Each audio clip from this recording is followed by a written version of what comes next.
Welcome to Seeing Through Glass, and welcome to another day in Hong Kong. You join me on board the iconic Star Ferry crossing from Kowloon to Hong Kong Island, or the central area.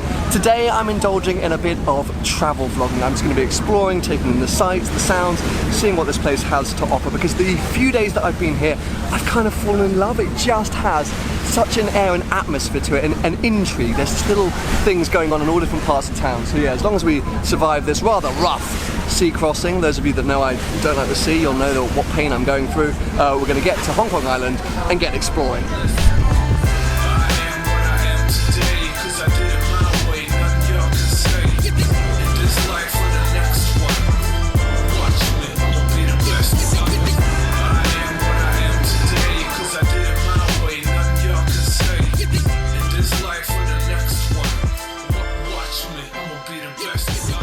Well, welcome to the world's longest outdoor covered escalator system. This is the central to mid-levels escalator, and it literally goes for miles, from up on a hill down into where the workers work, I suppose, and it switches directions depending on the time of the day, depending on which way people are going. And yeah, it's you don't get a lot of space. I've managed to get myself a little bit of space so I can vlog, but it's pretty tight, pretty busy, and a little bit humid. I can't get a grip of the weather here in Hong Kong.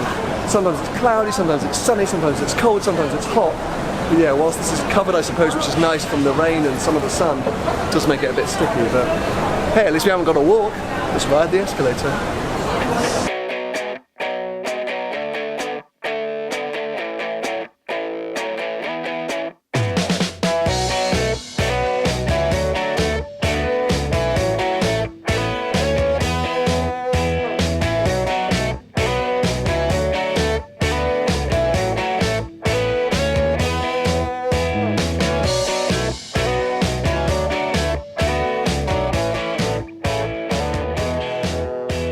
Look at this building. I mean, there's obviously that street in New York which has that iconic, very narrow, thin building on a corner, but this is a whole nother level. How is anyone in those buildings unless you're a piece of paper? That is mad.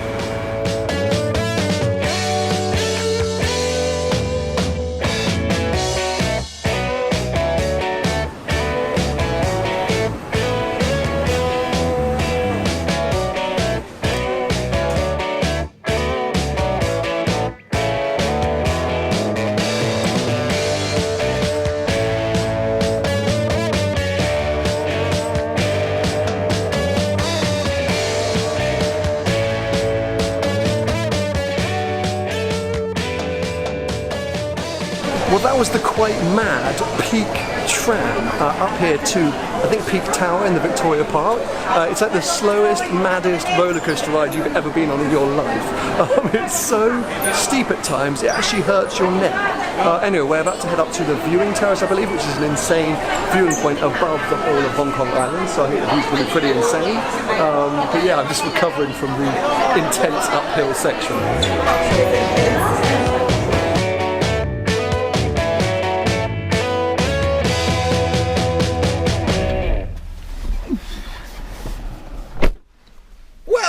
Today's taken a turn. You joined me a few hours later. As you might have seen, as we got to the top of the Peak Tower, the weather changed. It started to get a bit grim, the clouds were coming in. And I checked my Instagram whilst I was up there, and I had a message saying, "Hi Sam, have you ever driven a Honda NSX Type R?" I went, "No, I haven't." They went, "Well, would you like to?" And I said, yes I would. And as you can see, my glasses are actually getting a little bit steamed up. I'm that excited. So yes, you join me right now in a Gen 1 Honda NSX Type R in its iconic white on white with red interior livery. And this is my first time. I mean, my first time being in one of these cars. I have driven a Gen 2 NSX, but not a Type R.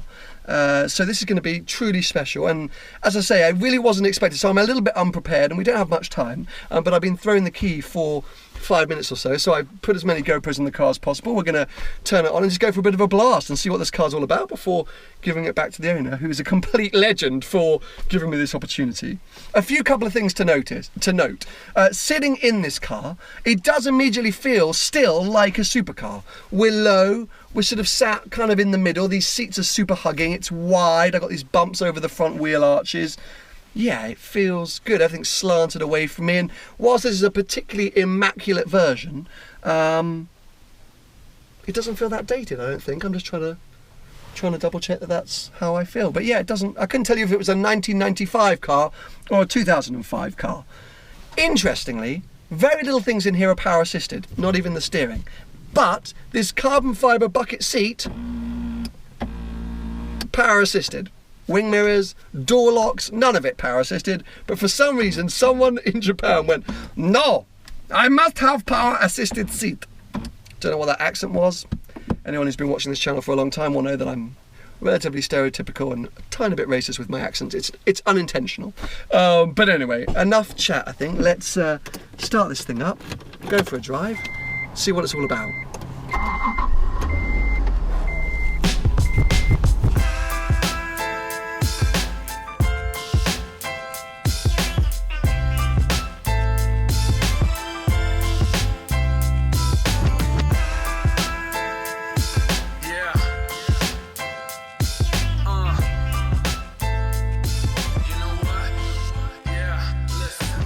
I thought this car deserved a bit of point of view action, so welcome to Eᴏ. This is the area, or Eᴏ. This is the area that Phil brought me on day one of my Hong Kong adventure, and it seems to be the sort of only place you can really get to drive cars properly in the Hong Kong area. I have been tipped off about a couple of other local roads, but this one seems super popular. It also seems to be very popular for women just walking in the middle of the road, so that's interesting. But anyway, I'll be honest, I have driven up here a couple of times before just to get used to the car and also get some extra GoPro angles, so you might see some furious locals getting cross with me, blasting past them for the 5th time today.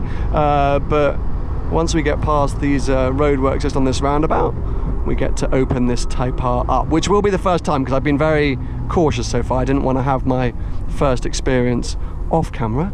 So yes, here we go. Oh, just get over that non-power assisted steering, and then up we go. Revs out to 8,000 RPM this car, so hold on. Wow. It doesn't feel absolutely manically quick, but it still feels like it gets up and goes, and it encourages you to keep revving it out. That is one thing which I will say. But it's all about, yes, there we go, the steering for this car. As I catch this, is it another Toyota? Yes, I've caught a few Toyotas today. They don't tend to drive Toyotas that quickly out here. I'm in Hong Kong, so I'll bide my time. But yeah, because of the lack of power assisting, but also the suspension and the way this car's set up, it just feels so poised, so ready to attack corners. It saved a lot of weight, the Type R, over the standard NSX. They also stiffened up the front suspension a lot. I think on the traditional car, weirdly, the rear suspension was stiffer than the front. So they fixed that for the Type R, and what a transformation it supposedly makes. Weird, because I've driven a standard Gen 2 NSX and now a Type R Gen 1. So it's hard to sort of really judge the two of them back to back, but I'm going to try and share a few of my thoughts. I mean, what an insanely unexpected occurrence. Now, he's letting me go, but it's so foggy today. I'm going to be a little bit cautious, but we're away. Thank you very much, Toyota man. Clearly a fan of the JDM. Now we're going to try... Oh, there's a big truck in the road. Wow, driving in these conditions today, not that much fun. So we're not going to be pushing very hard, because as you can see, look what's happened to Hong Kong. The weather changes here so quickly, but still, it's just so... I mean, I'm honoured really to have the chance to drive one of these things. I'm really getting into this whole JDM thing. I have been spoiled between the Mugen RR, the Honda Beat with Phil, and now this. Oh God, it's hard to get around roundabouts though. I'm driving some of the best. I need to keep it slow though. The worst thing would be the lovely owner I return after 5 minutes and say, oh sorry mate, car went off that cliff. Look at that, how dangerous is that? Oh, told you. And the bus drivers here aren't that considerate. So I think maybe I'll quit whilst I'm ahead and head back down towards the owner to give this car back to him. Oh, there's a lot of traffic there. Take 2 seconds. Look at this Momo steering wheel. How cool is that? Centre horn. This whole dash, it's super simple. Love that they still got the tape player in this car. Very hard to find completely authentic and unmodified JDM icons, but this is sort of as original as you get, which is how I think the owner wanted it. He even changed the sort of Gen 2 style wheels back to the Gen 1 white wheels, and does visually make a difference. This is the sort of same spec that, yes, I'm going to mention him again, Ayrton Senna thrashed around the test track in some of those promo videos. I just want to drop back because those sequence of corners were awesome, and I don't think I'm going to get many chances to drive a Gen 1 Type R, so might as well enjoy it. Okay, here we go.